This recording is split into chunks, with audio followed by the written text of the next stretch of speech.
the next thing, I just want to explain the Tea Party message to you real quick, and then we'll talk about Joe. The Tea Party message, and I had to write down a few notes on this. You know, we're not an anti-government group. We never have been an anti-government group. What we are is a low-tax, limited government group. That's all we are. You know, we the people are the government. So us in here, we're the government. We send representatives to Washington to represent us. So they are merely our proxy in the government. We send them to Illinois to represent us. They are a proxy in Illinois for us. And they are supposed to do or vote the way we would vote if we were there. I got that from Joe Walsh. Okay? So, the Constitution is the guide for our government. Okay? It's not our conscience as people. The conscience of our people is much bigger than that. It's much different than that. It's biblical, or whatever belief you have. Your conscience is ruled not by the Constitution. Government is ruled by the Constitution. It is the chains for politicians. The Illinois Constitution and the federal Constitution are the chains for our politicians. It is what restrains them. It is what's supposed to tell them, hey, you cannot do this, or you should do this. But it got a little mixed up. And he added a whole lot of things to the Constitution that aren't even in there. So,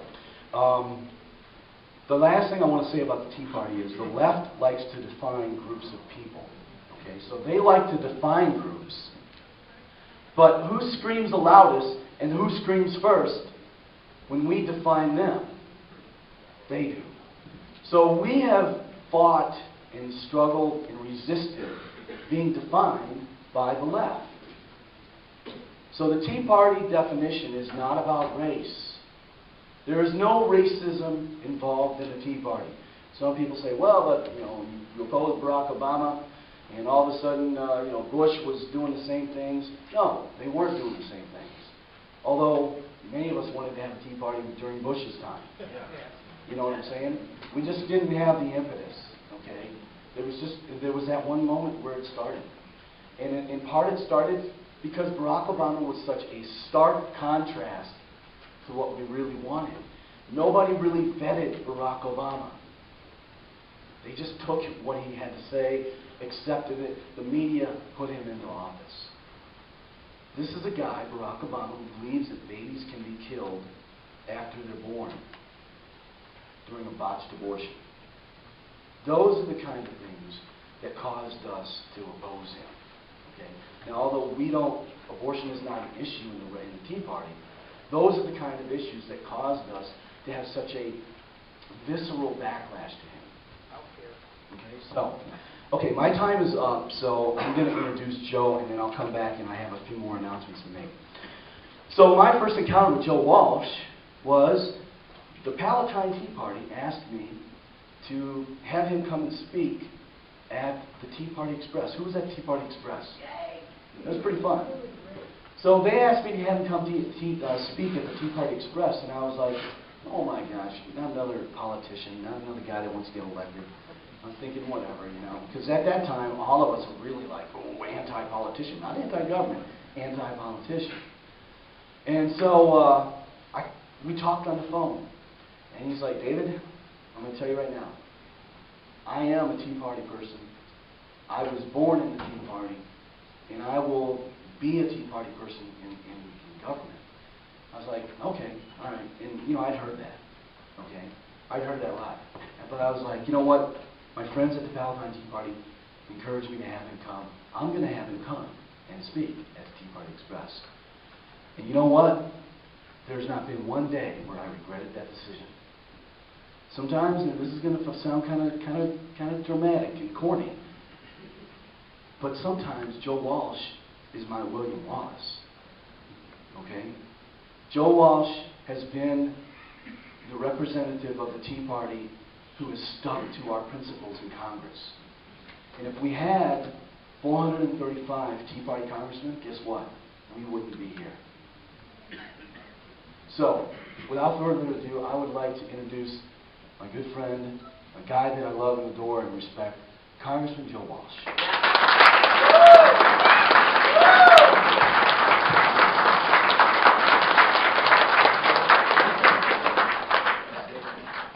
Thank you, David.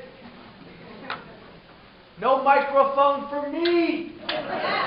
Woo! Good morning. It's great to be here. I'm a former teacher, so I just throw things everywhere. I got my coffee, my phone, my mitts. I brought a big picture of Joe Walsh because I've been targeted by people. Good stuff. Hey, it's wonderful to be here, and let me... Oh, heck, everything I say is taped. So we got a bit of a man crush. If David Hale is going to speak well of me, I'm going to speak well of him.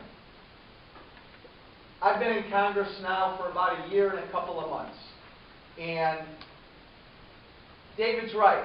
When I come home, and I'm home all the time, the most rewarding thing I hear anybody say to me is, "Darn it, Walsh, you're doing what you said you were going to do. I can't believe it. You're really doing it. You still sleeping in that office? Come on. Come on. You really did turn down your congressional health benefits. You turned down your congressional pension. You come home all the time. You vote the straight, conservative, limited government line that our founders would want you to vote."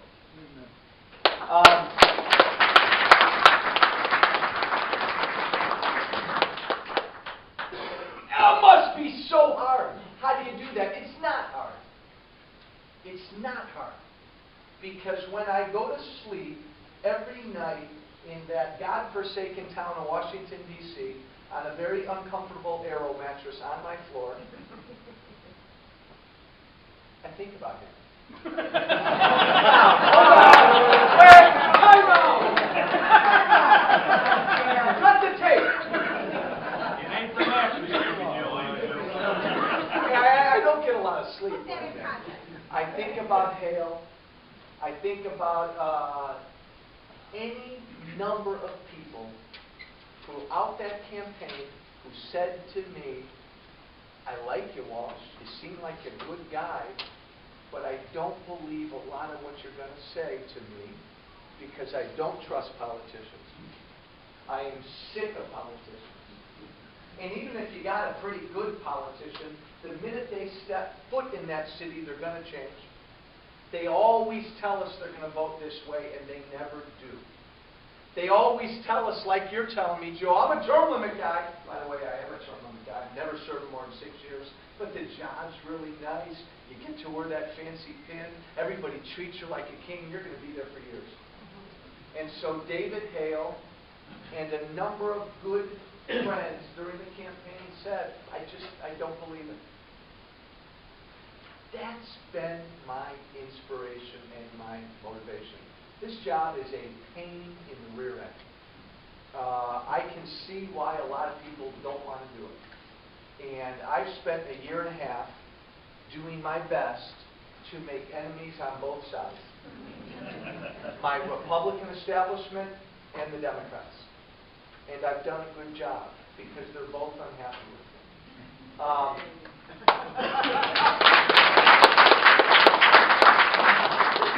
But I mean this.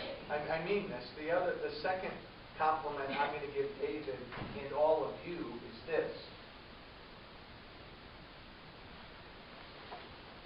People ask me all the time whom I support in the presidential contest. And if you're like me, none of them really get me excited. You ought to run. Huh? You ought to run. Not yet. But we don't need a savior. I don't want a savior. A lot of this country thought they elected a savior 3 years ago. I don't want to look for another Reagan. We don't need another Reagan. If you, like me, are scared to death every day with where this country's at, we're not turning it around. This thing will only get won.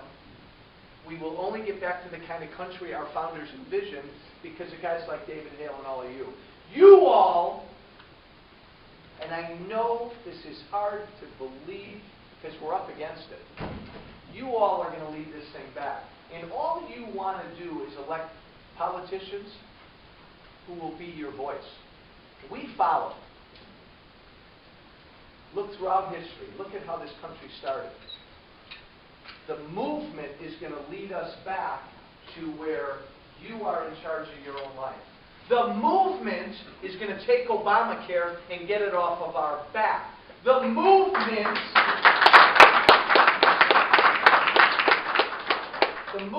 is going to take the EPA and every gosh darn regulation they place on the backs of our small businesses and repeal them. The movement,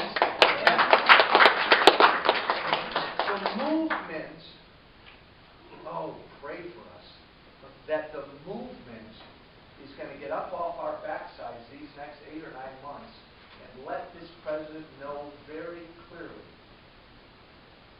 that this country was founded on freedom of religion, and how dare you stamp on that and trample on the notion of any organization or any individual not being able to practice their faith.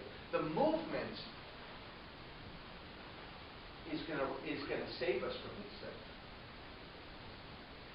not us. I say this all the time. When I get on a plane every morning and fly to Washington, I always have a big old frown on my face because I really don't like it a lot in Washington.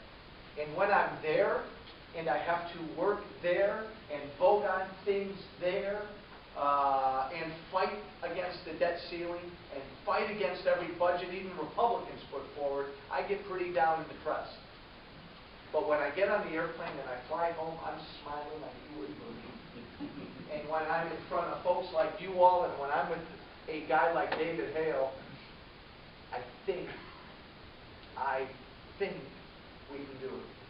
So I'm just going to take 5 minutes and rattle out about a couple things. Then I want to do what I love to do, which is open this thing up to questions about anything that's on your mind. I am here. If David ran a group in Idaho, Mel, Frank, we'd be driving out to Idaho this morning. So I go wherever he calls. I will go wherever after we leave here, we're driving down to Terre Haute, Indiana, because there are a number of Tea Party groups in southern Indiana that for some reason want Joe Walsh to come say hello. I can't wait. I cannot wait. Here's where we're at, everybody. Here is where we're at. I am exhausted because right now, my back. Right now, I love this. Let's take down the Tea Party 10. Joe Walsh, your freshman congressman, is the #1 Tea Party target in the country. We're doing something right!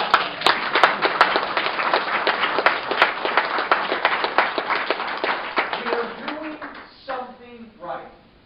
Everybody asked me during my last campaign, Joe, what are you going to do when you get to Washington? And I always gave a real simple answer, and I know for a lot of folks it wasn't sufficient enough. But I said, I'm going to go there and I'm going to scream from the mountaintop. And a lot of people scratch their heads. That's what I've tried to do for a month. I truly believe in my bones that we have a very small window to save this country. And gosh darn it, if you don't believe that, we're going to lose it. Because if you truly don't believe that in your bones, then November 6th is just another election. And if November 6th is just another election, we lose. We lose. We've got this small of a window. More so than at any other time in our country's history, we have a higher percentage of Americans dependent upon government than at any point in our history. Heritage just came out with a study a couple weeks ago that said the average family income for all of us Americans out here, last year was about $32,000 a year. For the first time, the average subsidy that the average person dependent upon government, gets from government, is now $33,000 a year. We're there because we know what happens. We know that once you become dependent upon this thing called government, what are you going to do every election? You're going to keep voting for the party of government. And once they're there, we can never get it back. Our founders didn't envision this kind of a world. Oh my God, this is craziness. Craziness. And don't expect our president to get it, because if he were here right now with me and he were truthful, he would look you all in the eyes and he would tell you, yes, I believe in big government. I believe in universal health care. He can't say these things publicly, but this is what he believes. Barack Obama didn't start it. The Democrats didn't start this.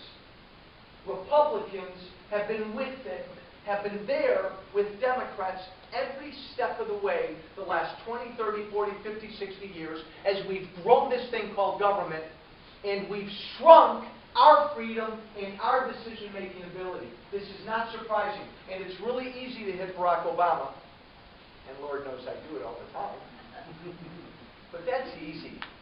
Look, Obama believes in big government, forget it. The Democrats believe in big government, forget that.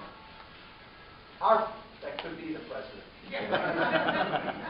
Larry Holder. Our fight is with my party, the Republican Party. Because, really, they're our last hope. If Republicans can't deliver and shrink this thing called government and increase our freedoms out here and do something about this debt that we're placing on the backs of our kids and our grandkids, if Republicans don't deliver, oh my God, watch the barn door. Something's coming. Here comes David Hale. Here comes the silent majority. They will step, and look, I tell my leaders in Washington this all the time. John Boehner, all of them. If we don't do what's right, these next turn that thing off! These next couple of years, something's coming. Let me close with this thought, and then we'll open up to questions. Here's what this election's about, and gosh darn it, I wish we had a nominee that could say this. Jefferson, Madison, all of our guys at the beginning, it's so simple, everybody. They believed in the original American dream. That's what the Tea Party movement is fighting for. What is that? What is that? It wasn't that long ago. It's pretty simple. It's pretty simple. You make $1. What our founders believed and what we in this room believe is simple concept. You make $1, that's your money. Start at the very basic. That's your money. As our founders said, the fruits of your labor. Now, they believed, we all believe in a little bit of government, right?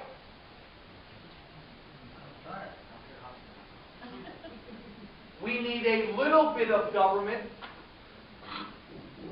to protect our borders, to defend us overseas. A little bit of government to do a few things. So let's just say the government takes 9 to 10 cents out of that $1. But you get to keep 90 to 91 cents of that $1. It's your money, it's your life, it's your family. And then the grand bargain is you then take care of your life. Remember, it's your money. And now, in our America, you've got a lot more of it. So you take care of your family. You go out and shop for your own health care. Here's a novel one. As your parents get old, you take care of your parents. You join the church you want to belong to. You decide what charity you're going to contribute to.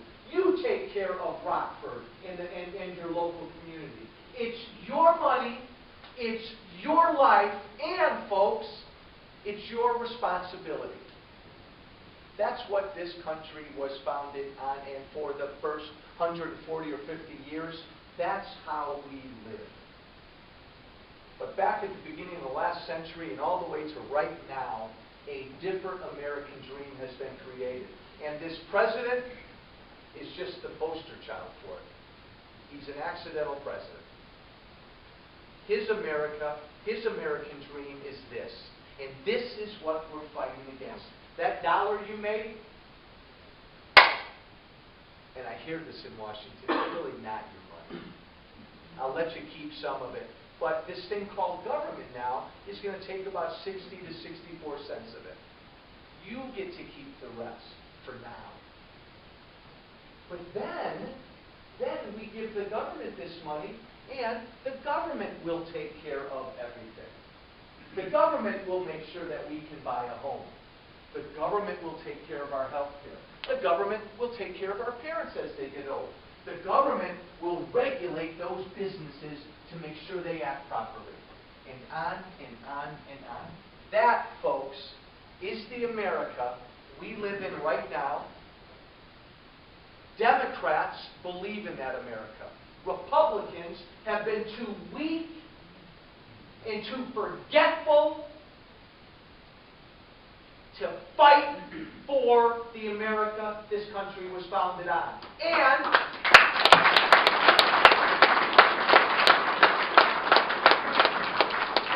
because of that, because Republicans let us down, the country woke up. Hey, it wasn't Barack Obama that started the Tea Party movement. Remember, George W. Bush began to bail out everybody under the sun. And the movement jumped up and said, my God, I want to live in an America where I can try to buy a home. But you know what? I want to live in an America where I may lose that home too, right? I want to live in an America where I have a great idea and I want to turn this idea into a business. But oops, I want to live in an America where my idea may go belly up, right? The other side wants an America where none of that happens. Our founders believed in equal opportunity, freedom. Here you go, baby. I'm going to put this thing called government right here. I'm going to pat you on the back. Go live your life. Go do what you want. Go create your life. But be ready. It's a big, bad world out there. You might fail. The new America says, I want everybody to be equal. I want equal outcomes. I want everybody to live in a $150,000 house. I want everybody to have perfect health care. I want everybody to have the same education. Our founders would recoil at that. Right. It's not right. It doesn't work. It is sending us down the road to bankruptcy. And you know what's the most tragic piece? And I will close. It's about the fourth time I said I'll close. I'm going to close with this thought. The most tragic aspect of this new America that Barack Obama is the face of is it gets us off the hook. Because I make $1 and now I have to give all the money over to the government. Heck, government, you take care of this stuff. I'm not going to be as involved locally anymore. Why should I? I'm giving so much money to the government to take care of that local charity down the street. I'm not going to look after my neighbor as much. It gets us off the hook. My parents, as they get older, oh heck, let's just throw everybody into Medicare and government-run health care. Not my responsibility. It weakens us as a people. This is what we're fighting about. And if you were angry, and you were passionate, and you were fired up 2 years ago, and that sent people like me to Congress, baby, you got to double, triple that anger and passion this year. Because if we lose this one, we're done. And you know what? You know what? Romney, Gingrich, Santorum, Paul, none of them float my boat. None of them get me really jazzed up. Here's what gets me jazzed up. 4 more years of this president, unchecked by an election, will destroy this country. So, if it's Romney, Gingrich, Paul, or Santorum, as the moment we have one, I am going to run through that wall to get that person elected. Period. And I would implore all of us to do the same thing. Because 4 years...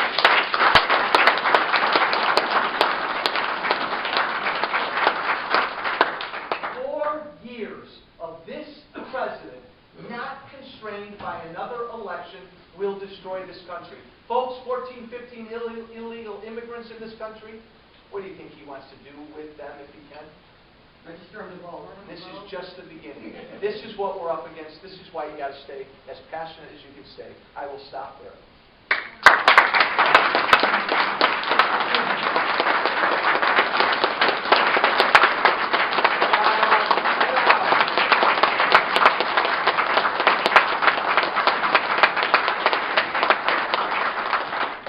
David, we got time for some questions? Yeah.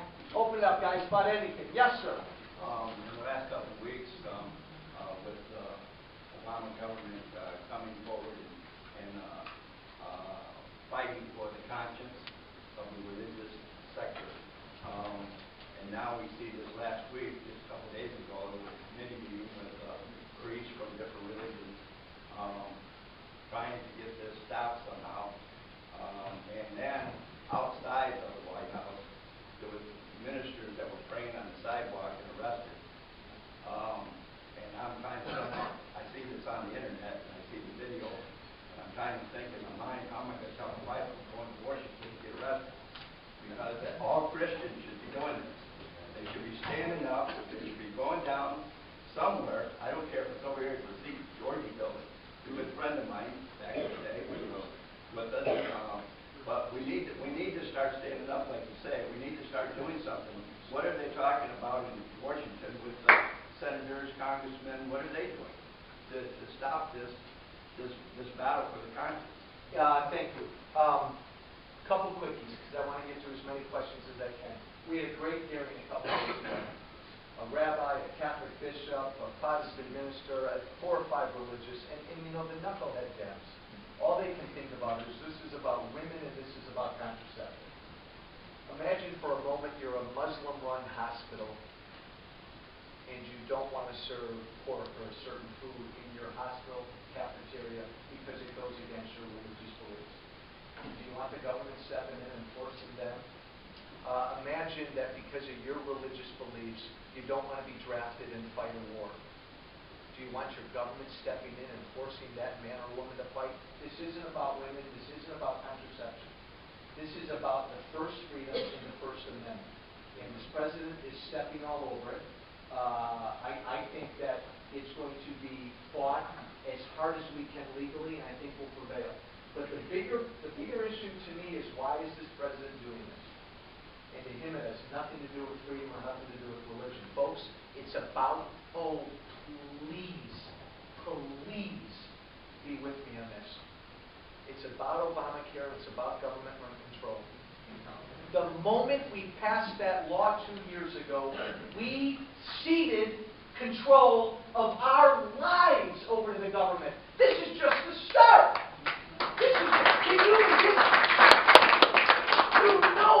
We know now it's not far-fetched to think we're 60, 70, 80 years old, and we won't have the ability in a few years to decide what we're going to do with our lives.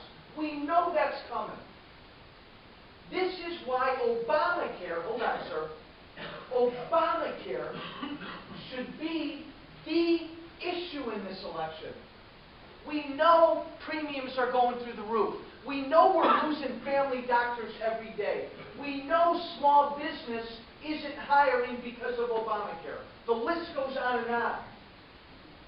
We know it's going to bankrupt the country. But most importantly, folks, Obamacare will be the final nail in the coffin of any notion we've got of freedom and freedom of choice in this country. This should be the issue of this election. If for no other reason, work hard for Romney, Gingrich, Santorum, or Paul, because gosh darn it, any of them, all of them will repeal Obamacare. I would say that's part of it, but it starts with the Constitution. Absolutely. He's downfalled all over it. Absolutely. I agree. And we need him impeached. Yes, sir. I got a comment. Beat him. Beat him. Go ahead. When government can give you everything you need, he can also take everything you have. Yep. Hey, look, you know what? I'm a lovable Irish Catholic boy. And my Catholic church on some economic issues, they lose their way because they so much want to take care of their fellow man. They think government has to do this. And a lot of my Catholic church got taken on Obamacare. And to your point exactly, take care of me, oh big government. And now we're finding out every single week we're losing freedoms. This religious freedom issue is just the latest. For all that kind of stuff. I jumped on a bill last week that said, let's just start here. If Congress can't pass a budget, and oh, by the way, the Senate hasn't passed a budget in 1,027 days. Right. 20 years. Thank you. Hey, there's always a smart aleck in the crowd. Why don't you run for Congress? I co-sponsored a bill that said if we can't pass a budget, we don't get paid. Boom! I initially said 3 years ago, I'm going to turn down my congressional health benefits. Why? Because during my last campaign, when Congress first presented Obamacare to us, they exempted themselves from the law, from the bill. But you know what happened? A funny thing happened. American people got wind of it. They raised a stink, and so Congress put themselves back in it. The problem is, and I'm going to turn this right back on you, because I agree with you. I don't care what, hey, Frank, Yes, sir. I would die for some water. Thank you. I don't care Republican or Democrat. We send them to Washington. They stay there forever. They think they are kings and queens. They enrich themselves. And it's like they begin to look differently than the rest of us. It's wrong. And again, it doesn't matter what party you are. But folks, we've done this to ourselves. We as a country have slept for years. And we've continued to elect this government. Your granddad, my granddad, good God, everybody's granddad probably had that great old saying, you get the government you deserve.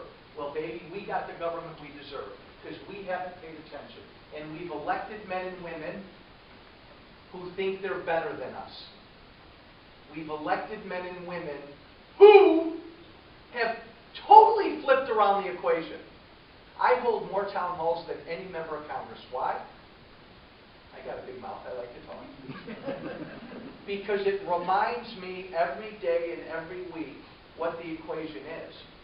I work for you. And so I have to come home. I have to come home every day and every week and listen to you. And if I make a bad vote, you should have the right to get in my face and let me know what you think. You know, most politicians hate to do this because we're being taped. Everything I say is being taped. Good God, we all know that, right? And so that scares a lot of us. But if you don't have the courage to get in front of your employers, what are you doing in this job? But I will say, sir, the problem is ours. We're no longer asleep. I know he doesn't sleep at all. But we as a country have slept for 60 years. Go back to it, folks. The two Americas, right? One, it's our money, it's our life. Now it's not. How did we get there? How did we get there? It didn't happen the last 3 years. It didn't happen the last 20. It's been about 100 years. That slowly, both parties have bought into this thing where government knows best, and it's their money, and they can control your lives. And we've let it happen. Why? It's understandable. We're busy. We want to grow a business. We want to raise our family. We haven't really paid attention. That's not happening anymore, thank God. All the way in the back. I have a off-the-wall question for you here. Uh-oh. How much contact, if any, do you have with the president? How much contact? Yes. We speak daily. No. Take that back. I've met him once. Maybe you could put a bug in his ear to get in touch with me about the correspondence we had when he was still a state senator. Doubtful. Possibly suggest that you invite Sheriff Byers and myself to sit down with him and have a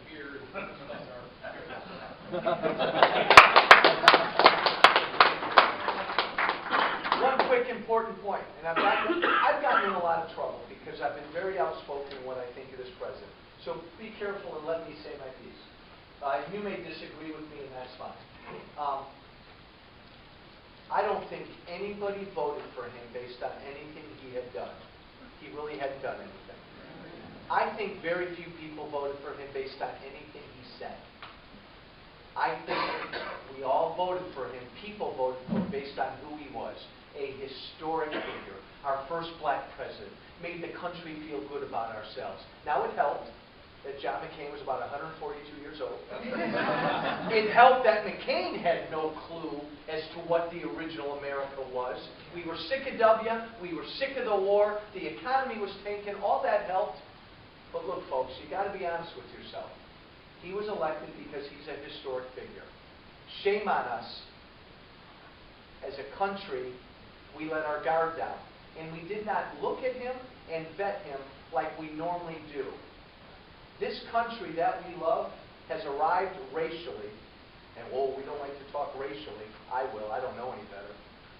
We've arrived racially when we can criticize our first black president just like we criticize any white president, any kind of president.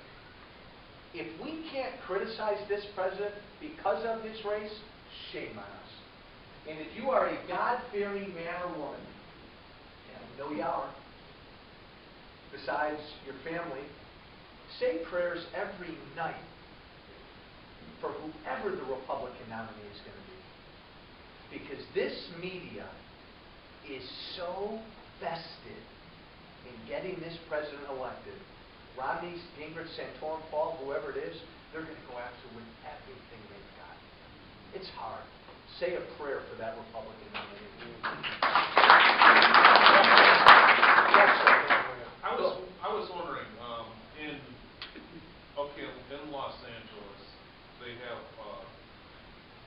mostly minority South Central Tea Party led by that Jesse Lee Peterson. I hear there's a similar one in Brooklyn. Is there any chance, any hope of a minority-led Tea Party in Chicago? Have you heard of? Or I have not heard of. Chicago's tough.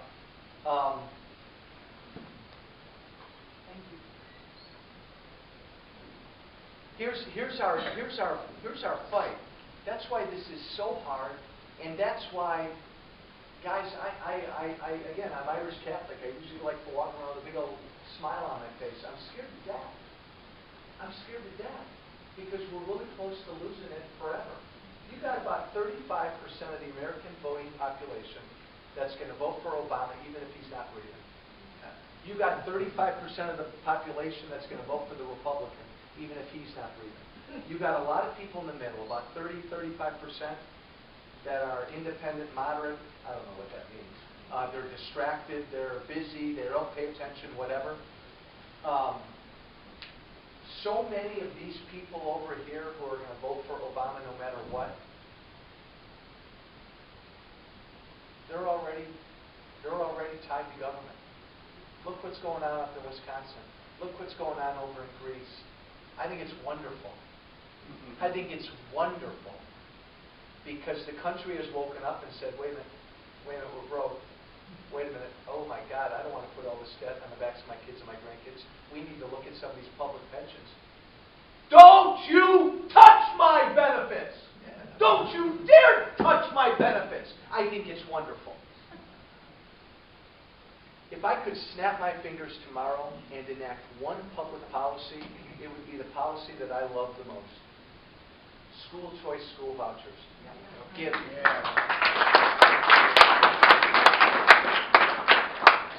every parent in this country, white, black, brown, you name it, rich, middle class, poor, you name it, give the parents the ability to decide where their kids go to school.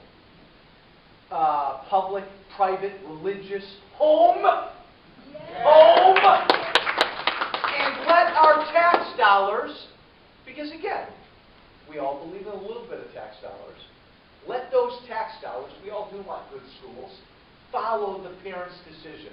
scrap the public ones? Well, African Americans and Hispanics love this issue. Republicans talk about this issue. Democrats won't touch it. Why? Because they're bought and paid for by the teachers' unions. And this sort of competition scares the teachers' union. Republicans have to do a better job of talking freedom to some of these other populations. Because all the Democrats want to do is put them on the plantation. They could care less about them. Yes, sir. I'm a Christian Catholic myself. That's a little And redundant. I've been very disappointed with the churches as a whole, Yeah. especially the Catholic Church. All of a sudden, because of this contraception deal, they woke up and they're fighting back. Good! We have to, yes, I'm all for that, but the point is this, we've been decaying. Christianity has been abused, misused, defiled in this country for years. Where the hell has the church been fighting that nonsense? Well, that's Where because have they been? that's because we all know this country wasn't founded by God-fearing men, was it? No, it isn't. This is how crazy this is. You're right. Speaking of, I can only speak of my Catholic Church. My Catholic Church, like a lot of Americans, sees problems in our country. Oh, we have too many poor people. Oh, people are losing their homes. Oh, people aren't getting a good education. Oh, people need health care. And we all want to fix those problems, right? But our church, like too many Americans, then reflexively says, oh, I need government to take care of those problems. It's why I despised the term compassionate conservative. Why George Bush, I could strangle him. Why he ever came up with that. Actually, I wouldn't strangle him. I would just slap him upside the head. Conservatism is compassionate.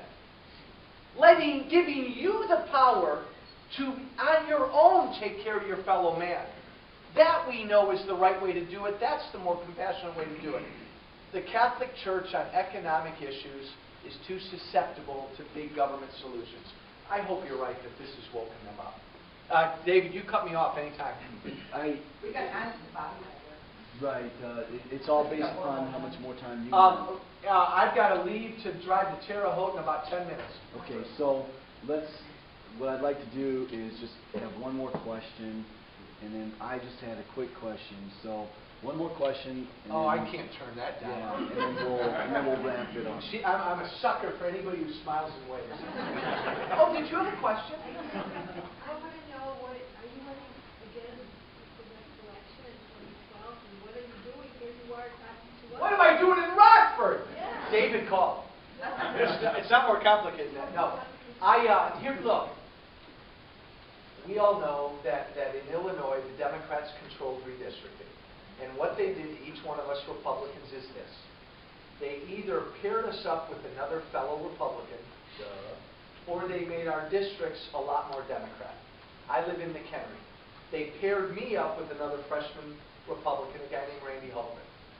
And though Randy and I are very different Republicans, there aren't a lot like me, for better or for worse.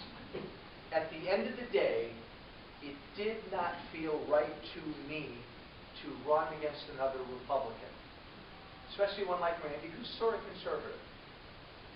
I wrestled with it for months, but to be consistent with everything I'm saying, we're in a war right now. We're in a revolution. My enemy's the other side, and right now it's the Democrats. And so I've decided to run in a tougher district. It's Illinois' new 8th district. It's a district that leans Democrat. I'm probably going to run against a woman named Tammy Duckworth. The White House has targeted me. It's going to be one heck of a tough race, but I'm gonna wage it because that's the fight we have to have. Okay, Joe. So, David, do me one favor. Yes. Stand in front of this flag so I can take a picture because you're going to roll out, and then I have to ask you a question. I just need to get a picture of you. How do you want me to pose? Yeah. Thank you. The question I had for you, we'll wrap this up, is the Republicans, pretty much en masse, and I hate to say this, when you voted for this, it might have been an oversight, voted to allow the FAA to go ahead and control the air traffic of drones, and thus essentially has given the permission to have the government and private, persons fly drones not only over their property but over American cities. I'm not worried about the NDAA. Okay, I'm worried about the drones. Can you address that, and Yeah. you guys can get on that and It repeat was, David's referring to 2 weeks ago, we voted to reauthorize the FAA, which we hadn't done in years. Like everything we're doing, we're just funding it a month and a year at a time.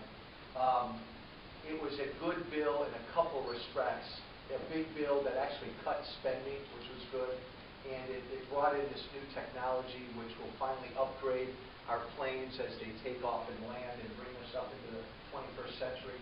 So in general, it was a big, good bill, but like everything Washington does, there are always a few bad things in there. One of the bad things, or one of the things that had real concern is it expanded the airspace that unmanned drones, both official and commercial, can fly in this country.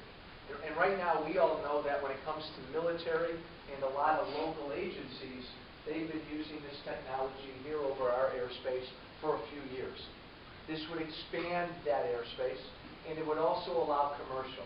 Now, there's still a lot of hoops that commercial need to go through, but it does raise real privacy concerns. And like everything I've said is this, and I probably many people in this room disagree with me on some things. I voted to reauthorize the Patriot Act. I voted against the defense reauthorization because there was language in there that I felt gave our government too much power to step on our own civil liberties. To me, this is just a constant fight. I do really believe that there are evil people around the world and right here in Rockford that want to kill Americans. I sit on Homeland Security. I don't see all the good stuff, but I'm sure I see a lot of it. Folks, I'm telling you, when I get in front of high school classes, I love saying this to them, and I say to them, it is not a matter of if, it's a matter of when this country gets hit with something like 9/11, with a much more powerful weapon that will make 9/11 look like child's play. It's not if, it's when. If there's one thing this limited government guy wants his government doing is protect us against that. And so we need to give them the tools. And the fight for guys like David and I are, who believe, and all of you who believe in civil liberties, it's a trade-off. You got to give them some tools, but boy, you need to keep a foot up your government's butt to make sure they don't abuse those tools. You have to use the other branches of government to do it, and we out in the private sector need to do it. I can tell you, David, that most of the people that voted for that FAA had no idea that thing was in there. That's more of the problem. Right. So I'm learning more about the depth of the issue, and so I want to talk to people like you and others, because there's a lot we can do between now and 2015 when this is enacted to make sure that some restrictions are built in. Right. Let me close with this, and then I've got to get in my car and drive 33 hours to Terre Haute. It doesn't take that long. Just make a left. Just make a left. Hey, when I first started running for Congress, when I gave my very first speech 3 years ago, I said the following words, and I was nervous when I said them. My name is Joe Walsh, comma, I feel like I'm losing my country, comma, and I am angry at both political parties who have put us on a path that will bankrupt our kids and our grandkids. And away I went. And I have not veered from that in the last 3 years. I have found out that thousands and thousands and thousands and thousands of patriots feel the same way. Here's the deal, guys. I'm a Republican. But you know what? Take your party affiliation this year and throw it out the window. You either look candidates in the eye and you say, do you understand what this country was founded on? Use the dollar example. Do you understand it's my money and that I'm responsible for my own life? Is that the America you believe in? Or do you believe in this other America now, where it's not my money, it's not my life? you only vote for these kinds of candidates. Because if we don't get it right this election, and it's not just about elected Republicans, you send bad Republicans there, we lose! If you send Republicans down to Springfield or Washington who don't believe this in their bones, we lose. We have begun a revolution, folks, to get this America back. And I don't care if you're 90, 80, 70, 60, 50, or 40, buckle up. This is going to be hard, and it's going to take some time. But you know what? It's worth fighting for. This election is so important. If you give him 4 more years, I don't care if the Republicans take the House and the Senate. If you give this president, who has no concept of what makes America great, we know that, right? We can be respectful and say that. He doesn't understand what makes this country tick. If you give him 4 more years, I don't know that I can recover. It ain't going to happen with me. It's going to happen by all of you being more angry and more passionate than you were 2 years ago. Fight hard. God bless. Thanks.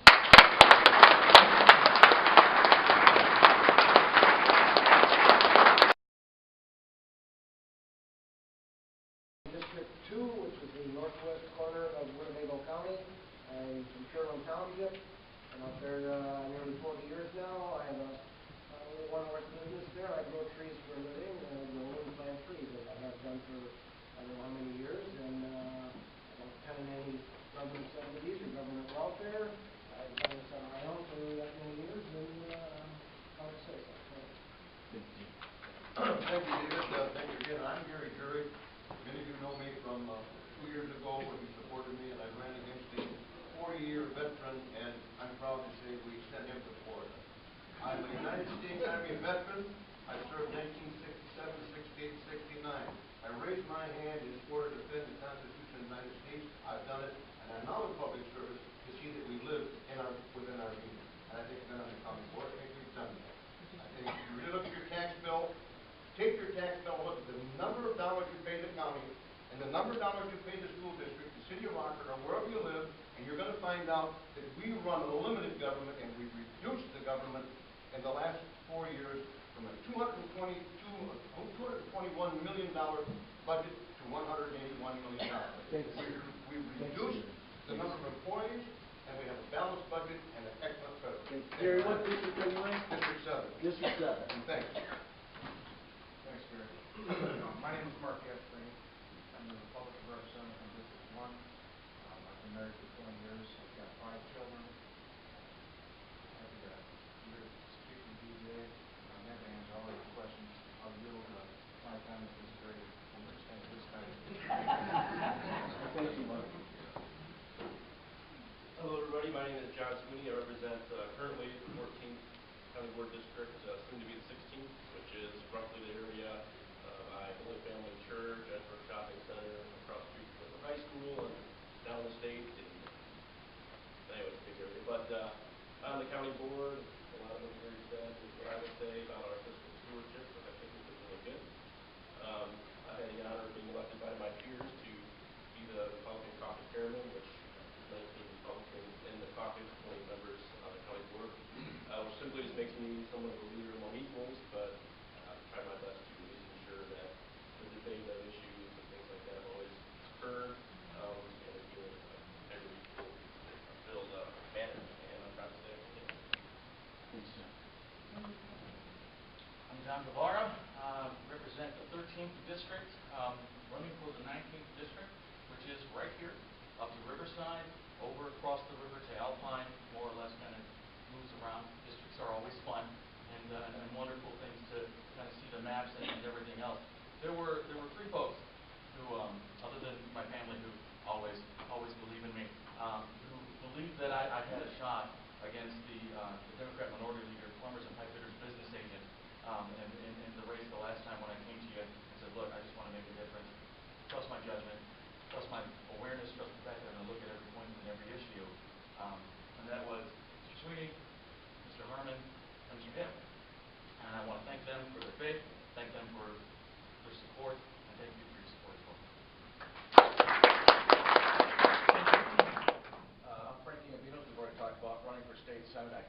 serve on the county board, have since 2006. I've been the majority leader since 2008.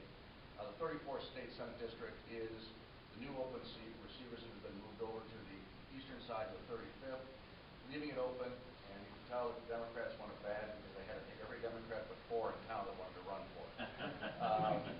They will be throwing every penny they can at this race. We're working hard to put another Republican, a conservative Republican in there and start to change downstate. Just like Joe said, we have the same difficulties at the state level as we do at the federal level. It's interesting because it seems to be all Chicago politics running both. That's all. Go ahead. I'm David Kelly. Just finished my second term on the Rockford School Board last year. I'm an Army veteran.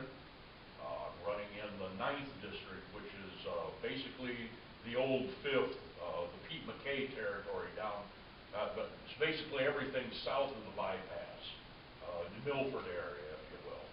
I'm a limited government guy, have been for 30 years. I've been the local leader of the Libertarian Party since 1980. My favorite quote is, "That government which governs best governs least." My hero, Thomas Jefferson.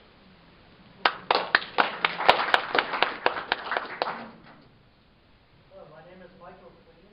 I'm a local author and I own my own publishing business. And for the past several years I've been a strong advocate of free markets and individual liberty, and I hope to continue to do that on the county board in the 8th district. And I'm Mike Castronovo, known as Mike C. Most of you got my flyers tonight. Got a website, you're welcome to look me up. It's Mike C. for Chairman. And it doesn't give me an answer to what you want to know about me. My phone number's on there too. You can call me. I'm very much an advocate of First Amendment rights. I understand where Matt's coming from with the pro se lawsuit. Got one myself against the county for freedom of speech violation. And hope you'll consider me in March for the primary because there's no Democrat running.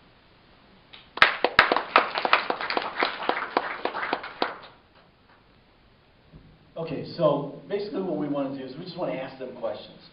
You can ask any question of any one of the candidates. Any one of the candidates can answer the question. If all 10 of you want to answer, is there 10 of you here? Oh, I forgot that John Cabela. John, would you stand up and introduce yourself, please? Hi, John Cabela. I'm on the county board now representing the Chesney Park area. I'm a candidate and the only Republican candidate for state representative in the 68th district. Most everybody here knows who I am, so I do want to say a little bit about another District 9 candidate, Kevin Fortsman. He's a very good conservative candidate that unfortunately cannot be here today. Kevin does have a website that I hope everybody will also take a look at as well. And wasn't there another guy that was supposed to be here? John Cabela? Who's that, Kyle, somebody or another? Yeah. Kyle. Well, thank you, John. Thank you. Okay, so, county board, who understands the importance of county board? Okay, can one of you just stand up, maybe the majority leader stand up, and explain to everybody here exactly what county board and county government does for all of us? Give us kind of a 1 minute overview. Well, county board basically, your Winnebago County obviously encompasses all of the municipalities, Loves Park, Chesney Park, Rockford. It's an overlayer of those governments within those districts and within their parameters govern themselves. But what county does is, we lead the charge in anything that's not within city limits. We support agriculture, we support anything related to agriculture, we support business countywide. We don't look at anything strictly in the Rockford area, like the Rockford School District or the Chesney Park area. It's all encompassing. The county board is also, the county, is also charged with running our jail system, which obviously is a huge issue here. And you folks, the citizens, that some years ago we increased its sales tax. That was to build the new jail, to fund the new jail, and house, unfortunately, our people that are in trouble with the law. So that is all encompassing. That incorporates the Sheriff's Department, which is under Winnebago County's control. But as an elected leader, as an elected position, the sheriff has a lot of autonomy to work outside of our governance. So you know, that's pretty much it as a broad overview without getting into the interior dynamics of it. Do you have something you wanted to say? Okay. Any questions? Well, I do, but okay. That's okay. You can say anything you want to say. I saw something. Thank you, Frank. As Frank explains, I mean, without going into detail, county government is only charged with what the state says we can do. For instance, you know, we heard all kinds of talk about the sheriff's department. As a county board, we cannot tell the sheriff how to run his office and what he can do with it. We only fund it. Once we fund, and that also goes for the state's attorney, it goes for the coroner, any of those elected offices, they come to us with a budget. We give them the budget. Once we give them the budget under the Constitution of the state of Illinois, we cannot tell them how to spend it. So it's kind of, you know, we really got to get in and know the nitty-gritty of it. So, okay? Go ahead, Luther. Well, okay, Gary, since you bring that up, if you have a sheriff, and I know that you've heard a little bit about these allegations, so if the sheriff's doing something that may be potentially exposing the county taxpayers to huge economic liabilities, you're telling me then that the county board can do absolutely nothing about it? I didn't say that. Well, The gentleman said he filed a lawsuit. Yeah. He didn't file it with the county board. He filed it with the state's attorney. I can't get in litigation with the state's attorney. I can go to the state's attorney and question him, but I can't tell him what to do or how to run the case. What I'm getting back to is, what can the county board do when another state elected official may be engaging in conduct which may result in illegal liabilities? Okay, like the treasurer or the auditor or the sheriff or the well. So what's the answer to that? What can the county board do? We can go to the state's attorney and ask him to proceed legal questions. That's it? As far as I know, that's what we can do. All right, I can only say what I would do if I was the chairman. First off, I would go to that person that I hear that there's a problem with, and I'd have a serious talk with them and say, what are you doing? Why are you doing it? You need to stop this. I may not have legal influence over them, but I can certainly tell them this is wrong, this is not how we operate our county. Secondly, for those people that want to complain about it, before they get to the point of filing a lawsuit, I would not censor them from speaking at the county board and bringing their issue to the county board and letting their voice be heard. Thank you. John? Oh, John, go ahead. I completely agree, and I think when we respond to some of these questions, the initial response is, well, the Constitution protects certain offices, so our legal authority is less. What we can do is influence the budget, and especially what they're called budget amendments. It's, okay, we've asked you for this money, and now, oh, by the way, we forgot to ask you for another 10% of that money, and we're going to ask you for it later in the year because really we've already spent it. Well, those are the things that we can't control. Those are the things we can't say no to. Those are the things we do say no to. The things that we respond to, especially when you close the door and say, well, what's going on? You know, I'm hearing this, we're talking about this is unacceptable. What are you going to do to change it? And that's how this board is run. That's what we do. These are the conversations that we have. Okay. Thank you, John. I'd like to know how much money you're going to take away from the health department, please. I can speak to that. I'm vice chairman of Public Works. Kyle Logan can't be here today, but he's a very bright young man, financial advisor, and I'm chairman. Kyle and I sat down some time ago and we came up with a new program of how we're going to finance our roads, our existing roads. It's called a sham. And it grades the roads. It takes the politics of how to fix them. In other words, we come up with a capital improvement plan. With a C. Well, okay. All right. Sham, I'm sorry. We come up with it takes the politics out of what road will be repaired. In other words, they're all graded, they're all got a medical checkup, so to speak. But now, one problem, how do we fund it? Because our funds in the highway department are very low. And Kyle has made it known that we're going to start looking at the health department and take some of that money that we believe they're way out of control of spending and it's not needed. So we're going to start there, David, number one. Thank you, John. Many of you don't know what's going on in the county board. I have been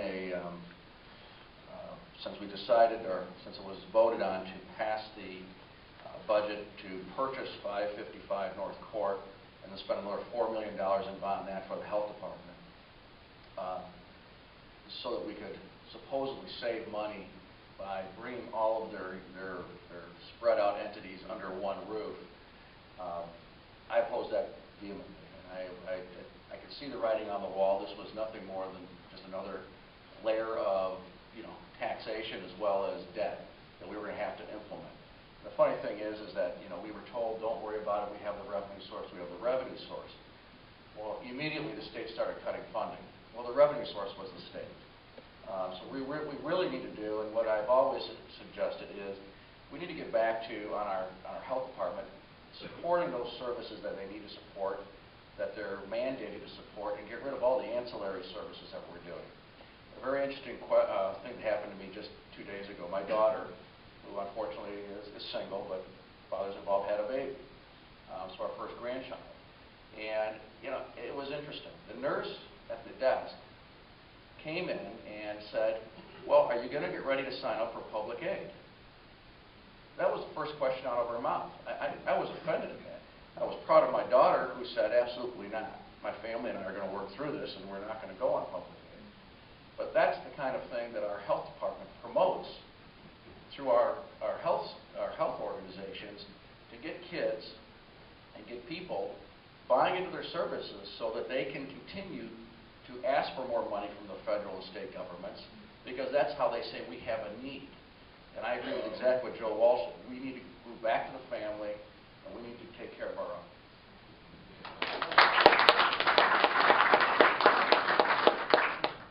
And one of the ways in which we contribute to that is the chairman appoints folks who serve on the health department board, and we have an opportunity then to interview those people, to ask for resumes, to have conversations with them on specifically what their ideas are, what the services they think should be provided are, and how to respond to that. One of the last appointees was very adamant about exactly what Frank was talking about. No more than what the state mandates, or even bringing in services that generate money and moving off the services that cost money. And that's a profit motivation. That's a profit idea. That's what we need more of, and not less. And that's what we're looking for in folks who are appointed to those boards. I always love it when a county official or an official has a personal experience with our public system, like Frank had. When his daughter said no, the first thing they asked was, do you want to be on public aid? She said no. And so I love it when that kind of experience is brought home to elected officials, so you understand what we all are caterwauling about. So, Tim, you have your questions? Yeah, Jim. Building on what John has just told you there, collectively, we as a county board have been very conservative. We've been very heads up. And in the past, I don't think we've vetted a lot of these appointments typically to the health department board over the years, as well as we have now. And so when we started doing this a couple of years ago, we're looking at some of these potential appointments to these boards. We're like, well, what are their politics anyways? Well, you come to find out that whole board, I can't remember how many are on there, but there's a lot of people on that board. It was stacked mostly with liberal Democrats. And so we're like, whoa, that's a wake-up call to us. So now, every time there's a new appointment coming in, we do a thorough job of vetting these people. And if we look at their voting record, if we see a bunch of D's behind their name, there's a pretty good chance we're not going to advocate their appointment. Having said that, and it was mentioned earlier, there are 28 board members currently. 20 of us are Republicans. And so in the county, as far as most of the issues affecting the county, we're in a pretty good spot. All of us, collectively here, are. You've got a very conservative county board looking out for you. As Gary mentioned there, we've cut the budget by millions of dollars just in the past couple of years without really affecting services. And then on that same line with the taxes, the one thing I can't express often enough to people when they say, what are you guys, that county is raising our taxes? my tax bill's so made up. This makes me nuts sometimes because it's like, don't kill the messenger. The county, by state law, is the one that has to send out the tax bills. We don't want to do that. We don't want to be the bad guys. But we send out the tax bill. When you look at your tax bill, if you live in the city of Rockford, you pay very close to as much money in taxes to the city park district, to Rockford Park District, as you pay to Winnebago County. Winnebago County, that portion of the tax bill from Winnebago County is like 7.33? Okay. And that's very close to what the park district gets. The park district has some nice parks, but they use your money just to run the parks. The county takes that same amount of money, that 7.33% out of there, and we run not only the health department, but the sheriff's department, the highway department, and a myriad of other services, the court services, and not to mention our wages of all the county officials in that. And so, you know, I'm pretty proud of that fact. Thank you. Listen, just in the interest of time, I had a question over there and I had a question here, so let me just get them, and if anybody has follow-up thoughts, I'm going to give you guys a chance to give those follow-up thoughts. Okay, go ahead, sir, please. This student who job has gone right for state office. In the state of Chicago, the city of Illinois, whoever has an office in Chicago in the high rent district, what are you going to do to shut that thing down and make the government give it back down the street to the way it belongs? Anybody want to pull that? John?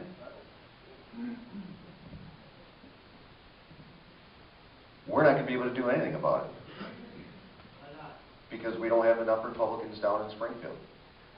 Until we all come together and we start talking to our friends and neighbors, not only that live around here, but live around the rest of the state, until we have that collaborative effort to actually take back this state, we're not going to do anything.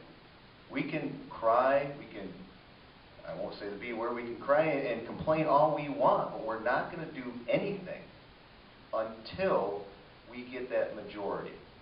Now, there is a huge push with the Illinois Republican Renaissance Group to take Chicago. They're looking at spending a lot of money in several different races. They need your help, though, as well, just like everybody else around here. It's going to take your time. It's going to take your hard-earned money. It's going to take time on the phone calling people saying, listen, do you really seriously want to change? Or you just want to come and complain about things? Because coming and complaining about things are fine. But we have to get off of our duff, and we have to do something. Until that happens, sir, we can't do a darn thing. Well, Mr. Thompson was governor. He had the office down there in Chicago, too. And as long as we're bankrupt, this state is bankrupt, how the heck can we afford to keep the office in Chicago? Yeah. They keep raising your taxes, and that's what they're going to keep doing. They say all these taxes are going to be paying for this and this and this, but they don't get paid for that. They are taking our tax dollars and using it for everything but what they say they're going to do. So if we don't get together and we don't actually get upset about this, nothing's going to change. That's why I'm running. That's why Frank's running. That's why you have a lot of good people up here running, because this board here has done an excellent job of keeping your tax dollars low. We want to go down there and start that fight. I'm not saying that we're going to go down there and say nothing. We're going to go down there, we're going to fight, we're going to yell, we're going to scream. But until we have that majority, nothing's going to change. And I think Joe Walsh is kind of the gold standard of fighting. So, Mr. Cabello is exactly right. We aren't going to do anything. You are. Vote him out of office the next time he's up for election. That's what you get to do. That's how you change things. And don't vote back in another person out of Chicago that's going to be your governor. So, awesome, very good. And these are state issues. These are not necessarily county issues. So, just briefly on the state issue, if you put a Democrat into office, you immediately, I don't care what Democrat, anywhere you put them in, you immediately cancel concealed carry. Okay? It's done. Because any Democrat is going to come up and tell you, oh, I'll vote for concealed carry. They're a damn liar. And I'm going to tell you why. Because when they get down to the State House, and the election comes around to vote for a majority leader, they'll vote for Mike Madigan. And as soon as they vote for Mike Madigan, you just put concealed carry on the death sentence. So they might individually vote for concealed carry, but it will never see the light of day with Mike Madigan as majority leader. So anybody that votes for a Democrat in any position across the state, anywhere, is voting against concealed carry. So I had another question. Who is Danny? Did you want to ask that question, Mark?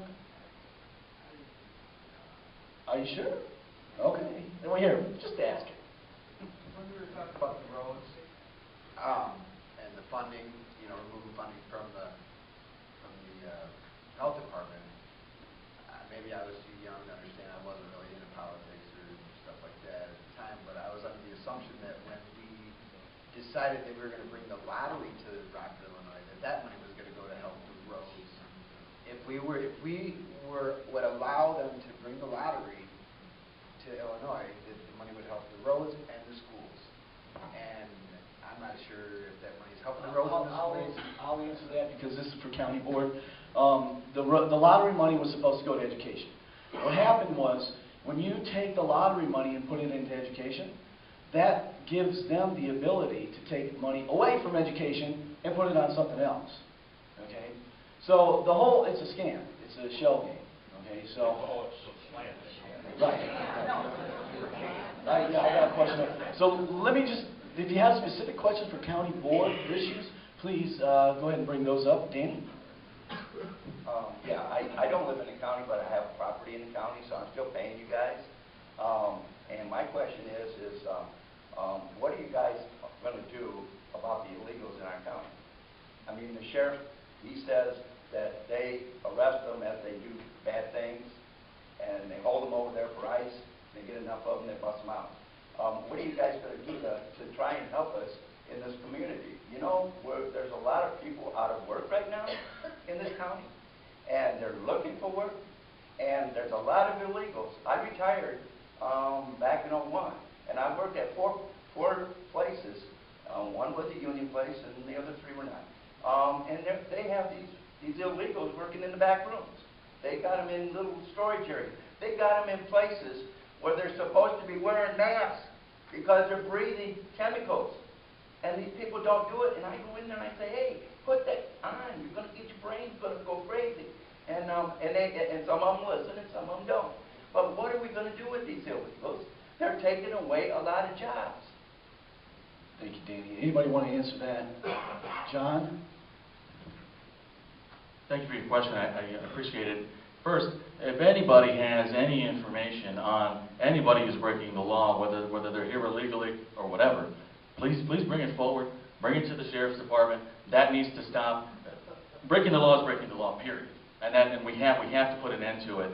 So if you've got names of businesses, lists of businesses, send it to the Attorney General. I've already talked to the sheriff about it, and I said, I know where there's some people and some businesses, and he says, until they break the law, we can't do anything. No, folks are there. You can go to the Attorney General of the state of Illinois. You can go to the Attorney General. Well, I don't know Holder would be any help.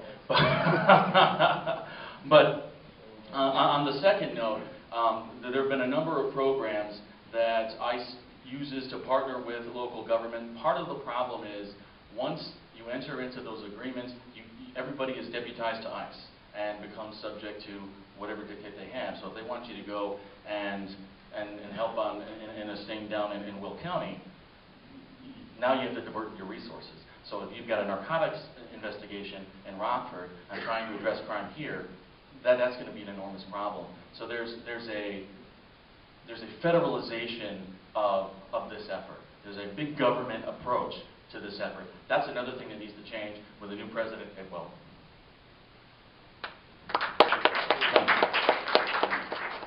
On the issue of the illegals and the jobs and things, I think, besides, of course, obviously, as John said, if they're breaking the law, they're breaking the law. It needs to be brought to the attention, obviously, of the sheriff, state's attorney, attorney general's office.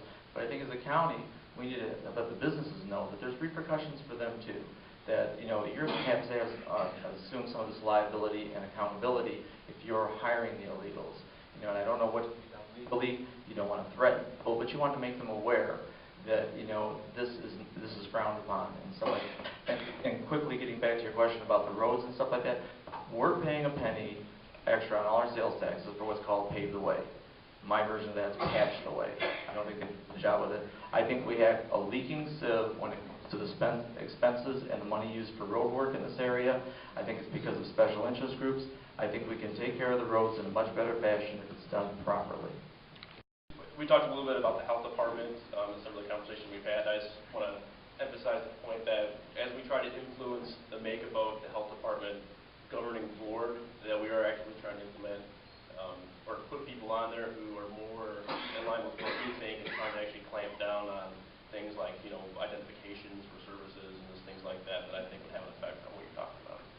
Well, you can go into any open health clinic around, and you'll see, I don't like going to them because there's these Spanish people talking Spanish all around, and they're sick. They're sick. Why are we getting things, TB and some of these other diseases that we already got shots for when we were kids, and now they're coming back because they're coming across the border and they're giving it to our kids. We got to wake up. We stop this stuff at the borders. We stop it at the county lines. We stop it in the states. Then we can It's not just Hispanic folks. What's that? It's not just Hispanic folks. No, it's not. But My turn. My turn. My turn. My turn. My turn. It's not just Hispanic folks, or it's Hispanic folks. There's a lot of illegal people coming in through this country. And I'll tell you what right now, excuse me, sir, it's my turn right now. Okay? You know where all the illegals are coming into this country from? They're coming in from Canada. Our borders on the north right now are having more illegal aliens coming to this country right now than the south border. Okay? So we need to start actually learning about what we're talking about. Okay? No, they can't come into Chicago. Okay? They're coming from Canada. And right now, the actual people that are coming into this country illegally the most are Indians from India. So we need to start learning more about what's going on instead of just throwing out facts. Just because you say something doesn't mean that it's true. I've been there. I've been in the job sites. I know what's coming in. Hold on, Danny. Jerry, you want to talk about... Mike, let me correct you. Yes, there's a 1% road tax, but it does not affect the county in any way, shape, or means. We do not get a 1% from the city of Rockford on their road fee. None of that goes to county roads. So just to clear up on that, we do not get the 1%. Thank you. So where does the 1% is a city tax, right? Okay, so Jim, explain the rest. Yeah, I wanted to hit on that too. I also serve on the Public Works with Gary and with Kyle. We take care of the county roads. That 1% paved the way is a city issue. Like, we have nothing to do with that 1%. And so, if you're going to represent a county as a county representative, then please stick with the county issues. The other night I heard at another forum we had in Rockton, a couple of candidates up there were talking about how they're running for county office. And they're talking about they didn't see any reason for the roundabout, you know, at Auburn and Maine. Well, once again, that's a city issue. We can't tell the alderman what to do. There's a lot of overlap, or seeming overlap, between city, county, state, federal. And Danny, I understand you, bro. I do, on the illegal issue. We all understand you. We do have to be compassionate with people. No, let me just allow me to just make this point, brother. I understand. Allow me to make this point. We have to be compassionate with everybody, but we also have to be good stewards of what we have. And so there's a balance we have to strike between the compassion and the stewardship. And the reality is we cannot drop kick 30 million illegal immigrants, illegally present foreign nationals, I like to call them. We cannot drop kick them summarily across the border. What we have to do is allow them to self-repatriate themselves by cutting off all public benefits. It's the only reason why they come here. They come here because they get all sorts of public benefits. And honestly, at the county level, it's almost impossible for these for a county board to have oversight over that. At the county level, I mean, it's so far beyond their scope. It's really, honestly, they've taken over this as a federal issue. So I don't want to minimize what you're saying, Danny, but I understand. Let me just give, there was one more question. We have to be wrapping this up. What were you going to say, Mike? I was just going to say, as far as the roundabout, I understand that's not county money doing the roundabout. Most of it's state money. But there is county involvement because the newspaper article that they had on the Rockford Ridge Star recently, when people were complaining about the roundabout and the $4 million spent, it was County Highway Engineer Wayne Belk who defended the roundabout. And why is Wayne Belk speaking on behalf of the city? Wayne Belk is a highway engineer for the county. Wayne Belk was not defending anything for the city of Rockford. Wayne Belk was defending the roundabout that the county Winnebago built. The first one was the north end of Perryville Road, where it then ends on the Swanson Road. That's been up there now for 4 or 5 years, and that was met with a lot of, worry and consternation on that one. And that one, when we're talking about building that, since we built that one, you've not heard a thing about it. The only accidents that have been there have been very minor, fender benders. You can check the stats there with the county sheriff's office on that, county highway department, either one. And since we've done their second one now at Auburn Road and Meridian, Auburn and Meridian, okay, not Auburn and Maine. We've got that one there too. You know, when we were proposing that one there as well, there was a lot of talk about that too, as well, consternation about that one as well. Since it's been built, you haven't heard anything about it. You know why? Because there's been no rush. Traffic moves around. I think you need it. Traffic moves around there at a routine rate. You don't have to stop. There's no accidents. And let me add one thing. Hold on, just a second. Let Gary have... Building a roundabout, and it's new. It's new, and everyone, something new, you don't like it. But I voted for a roundabout. Number one, it's cheaper. Number two, as Ronald Reagan said, I got the money. Number two, there's no fatalities. Number three, it saves us energy because you do not sit there at the stoplight or stop sign burning your car. It's just a new. They're very, okay. Jill, go ahead. Please. It was a four-way stop. I go there, I've been through there a million times. Never was there more than one car in front of you. But where's the energy saving? People avoid that route. They don't go anywhere but there. It's just like you don't care because you're going to walk up with this person. And before you know, you're going in circles. Yeah, there's, you know what? Let me just, just a quick funny aside, okay? And then I've got one more question, and then I'm going to let you guys wrap it up, okay? A funny aside. When I was working for a military contractor, I drove to France from where I lived in Germany. And I drove into Paris, okay? I had this really cool little car, doing 100 miles an hour everywhere. So I drove into Paris, and I don't know about how bad these people drive. They're terrible. And I get into this big, giant, like, roundabout thing. I'm like, what is this? There were, like, cars everywhere, man. And I'm, like, scared. And I'm, like, thinking I'm a bad driver. I'm a good driver. I was going to say a bad ASS driver, but I'm a good driver. I can drive as good as John Cabello. I know it.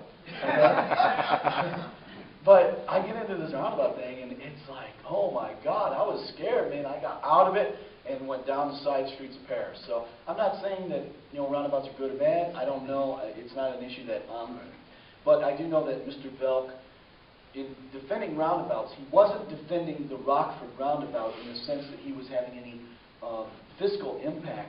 He was defending the roundabout because a reporter called him and said, what do you think of roundabouts? And he'd been the only guy who really had any experience with roundabouts. So that's the only reason why he was defending a roundabout. Yeah. And I'm not opposed to the concept of roundabout under certain situations, but I don't think these situations were met. First off, they say that roundabouts save lives, serious injuries. If you have an intersection where people are getting killed on a regular basis, that people are losing their lives or serious injuries, then look into putting a roundabout there. But the second condition, which I also don't think was met, was get the citizens' input first. Make sure the people of the community, especially the people that are going to be impacted by that, say, yes, we want a roundabout there. That's my concerns. And that is a legitimate issue. If you guys get citizen involvement, that would be great. Have them sit on a board Have, you know, if you listen to the radio, all the guys that are complaining about roundabouts on the radio, guess what? Get a hold of them. Would you come and sit on this board and so we can talk to you about it? Okay? Instead, what we do is we get an engineer, we get a planner, and they say, yeah, it's a good idea, and we had citizen involvement. No, I don't think so. So let me just have the one more question. Did you have one question for the county board? One more question, and then I'm going to let you guys wrap it up. Well, I will grant that the county board does a good job of living within their budget, but we've just heard that government has to move out of our lives. And that means that the government's going to have to shrink from what it is right now. And I know you could probably save money on cell phones and things like that, but I'd like to know what are your creative ideas to cut back on what the county is doing right now. And for an example, you have that sales tax for the jail, was kind of alluded to, but then they went off and they spent money for this and that and other kind of programs that were only tangible to the jail, and now the jail has moved into its full utilization and they don't have enough money to run it. And that is also a tax on us. Our sales tax is pretty high, so it's not just our high property taxes that we need to look at. Thank you. Good question. Anybody want to tackle that? Okay. The whole idea when they started reallocating part of the jail tax money to social programs was to do recidivism, repeat offenses, that it was supposed to help rehabilitate criminals. But now we look at the jail and it's full. So it's obviously not working very well. And what we need to really do is reevaluate these programs that were instituted, that we've been funding with that money. And if they're not effective, we need to get rid of them. Because the whole point was it was supposed to keep that building from filling up. Anybody else? Unfortunately, a lot of that was not true. What's going on here, folks, is we have, number one, a major crime problem in this community. Number two, yes, we need to look at those programs. But when we have over 400 felonies pending, and I'm sure Glenn could probably tell us how many attorneys they have actually handling those cases, that's why we have the population in the jail that we can't handle. So until we add more people, unfortunately it's going to cost us more money, but we're going to limit that amount of people in the jail. When you have those attorneys that can't handle all these cases that we have, you can't have the police officers on the street don't have the time to get to every single call. That's why we need concealed carry, so that you can protect yourself. Okay? We don't have the staff to actually handle this huge problem. Until we get serious, it's not going to change. I do have one thing that I want to add about roads. Maybe Mr. Castronovo can tell the taxpayers here why he wanted to spend taxpayer dollars to make it easier for him to get into his driveway. Love to. Let me let Mike answer the question. Oh, gee, thank you for that. I'd love to say that. As far as the, and I'll get to that in a moment, as far as the jail issue, there was a survey that was sent to me by the Rockford Register-Star. Perhaps many of you got it. One of the questions on that was, what would you do to eliminate some of the jail crime? Did you guys get that survey with that question? Oh. Was it? Okay. All right. Well, that'll hopefully be printed in the Rockford Register-Star, and if a number of them got that same question, I answered on that one. I had some ideas on that too, along with, and part of it was getting to the root core of it. Why are people turning to criminal lives in Winnebago County? What do we need to do to prevent this for future growth? But the issue about the driveway, love to talk about it. Not too long. Okay, 1 minute. First off, I legally own my access rights to Harrison Avenue.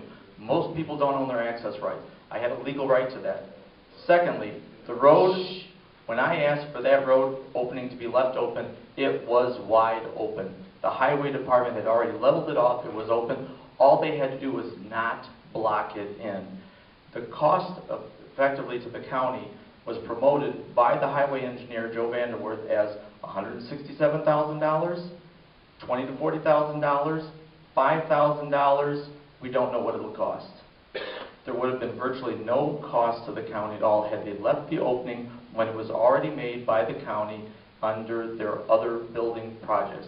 But they refused to do that. They refused to acknowledge my ownership of my legal rights, hence part of the lawsuit, which is still pending, and it may be a breach of contract, which the county state's attorney office suggested to the courts that maybe this is a breach of contract, so I took them up on it, and that's going to be possibly added. So that's why it would have been no cost. We could go on all day, okay? We really could, guys. I apologize, I can't. Let me just, there's one, I promise you, this is the very last question. He promised me it would be a short answer. Yeah. If it's not, we're going to hang you later. It's almost a yes or no. Does Winnebago County have oversight over the Historical Preservation Society, or is that a Rockford Board issue? See? I was right. You rock, bro. Okay, so let me just ask each one of you that wants to make kind of a closing statement, make a closing statement, and then we'll be done here. I'll just talk for 20 seconds. Before that, though, hey, Glenn, would you stand up? Glenn Weber, would you stand up? That's the guy right there that I was talking about, okay? So if you want to see a great state's attorney run this city judicially, that's the guy to vote for, okay? Not that David Gill is not a good guy. He is such a good guy. He's a good person, a good attorney. He just doesn't have the experience. I think down the line, maybe David would be a good situation. And who knows, maybe if you get elected, you can hire him into the district attorney's office and get him that experience. But for now, I think this man right here, Glenn Weber, is the man. Remember him on the ballot. So, gentlemen, I'm going to start down here. Just pass the mic down for any kind of closing comments. Don't make them too lengthy, please, because everybody's been here a long time. Thanks. All right, I want to thank everybody for letting me be out here today and speak my piece. It's nice to have an open forum that isn't censored. We can talk about zoning here. We can talk about personals, whatever we want to talk about. I do appreciate that. I am Mike C. Cashinova, running for County Board Chairman. I've never done this before. Yes, I have a lawsuit against the county. That's for my own personal issue with the county. Why am I running for County Board Chairman? Because I saw the things that were happening to me are happening to other people of the community, and I wanted that to stop for the community. So I would appreciate your consideration in March 20th on the primary ballot. It's a Republican primary. At this time, there's no Democrat running, and I am paying for my campaign out of my own personal funds, no contributions. Thank you. Thanks, Mike. In my closing statement, I'd like to address this lady's questions. I'm 100% against sales taxes. I believe that they are a tax on commerce and they hurt the local economy. I never would have gone along with a county sales tax. I'd also like to repeal many of the licensing fees that the county has for local businesses. So that would be my response.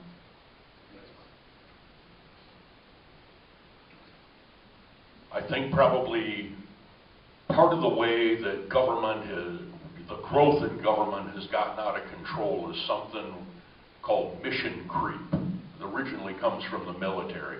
The idea that the function or goal or what government is supposed to accomplish, that as we see ills in society around us, that government starts suggesting things in order to try and fix those ills. What we need to do to keep government under control, in check, and to cost as little as possible is to resist mission creep and to keep government focused, local government, state government, federal government, focused on the basic mission. Thank you, David. I've already talked enough. I'm not going to talk too much more. Just give you an idea of how important it is that both David and Joe said, if we're going to take this state back, just like we're going to take the country back, and we're going to promote conservative ideas, we've got to make a stand in these kind of districts, both myself, John's, and other districts, and we've got to put conservative Republicans, conservative people, and conservative mindsets back downstate. And we've got to start taking the ground back from the liberals, one step at a time. Thank you, Frank. Thank you for having me and having us here. And last year we approved a budget that was actually took less money in the property tax levy than before. That hasn't been done in well over a decade. The budget's 20% less now than it was 4 years ago. The county board cut their own outlay for the next for the board that's voted in this year by over 30%. we want to be trustworthy with your money. We want to be able to do the best work that we can do with the crime rates in the city of Rockford doing what they're doing and affecting jobs from coming here, affecting education and everything else. We have to be able to beat that back and be responsible with your money. Thank you, John. Thank you, John. Yeah, thanks for the opportunity to come talk. Thank you, Mr. Hale, who I haven't seen in a long time. I like your goatee. I see a lot of constituents here, actually, that I haven't seen in a long time, so good to see you. With government overall, I think less is more. I think that's what the county government has done. I agree with Mr. Kelly about some of the expenditures on alternative programs, and that expenditure has been cut dramatically. I just want to comment that I think that a lot of the overcrowding issues with our jail, and thus a lot of cost in that system, does have to do with just the unchecked power of the judiciary in the circuit courts. And I believe in Chief Judge McGraw, who recently became Chief Judge, to go in there and shake that system up and to allow a better pass-through as we can reduce more costs for you. Thanks, John. Yes, I'd like to thank everybody for coming out today. And the criminal justice system is kind of an area that I have a passion for. It's an area that I keep a close eye on. And when we have 90% pretrial in our jail, we've got a problem with efficiencies in the court system. And I can attest to a lot of you that I keep a close eye on that. I was circuit clerk for 10 years before I went into the private sector. I've been there for 5 years.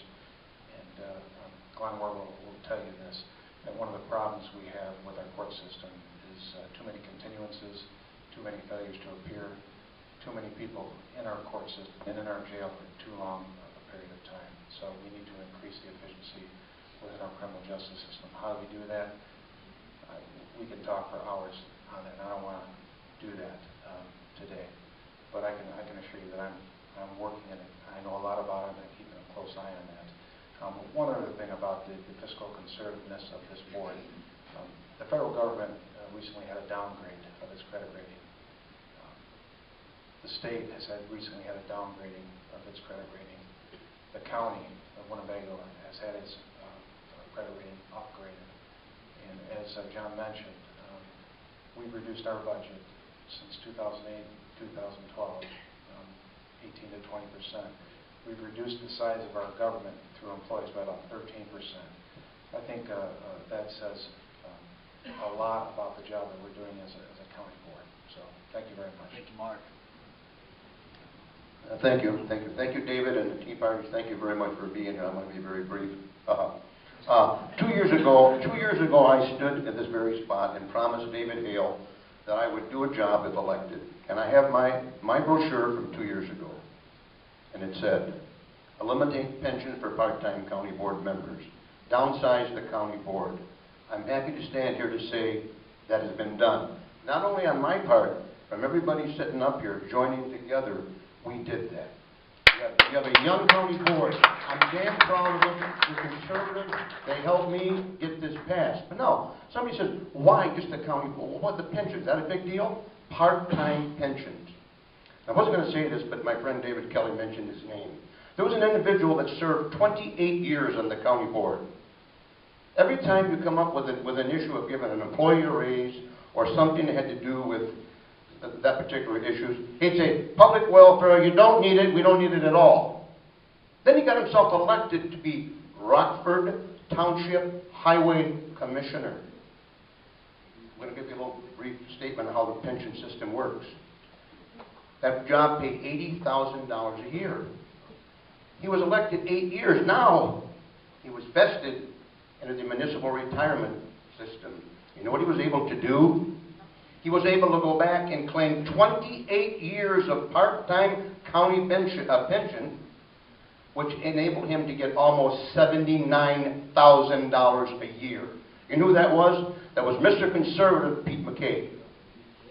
Yep. So, you talk about saving money, yes, we did. Come 2013, nobody on the county board will get a pension, and we're the only government in the state that's done that.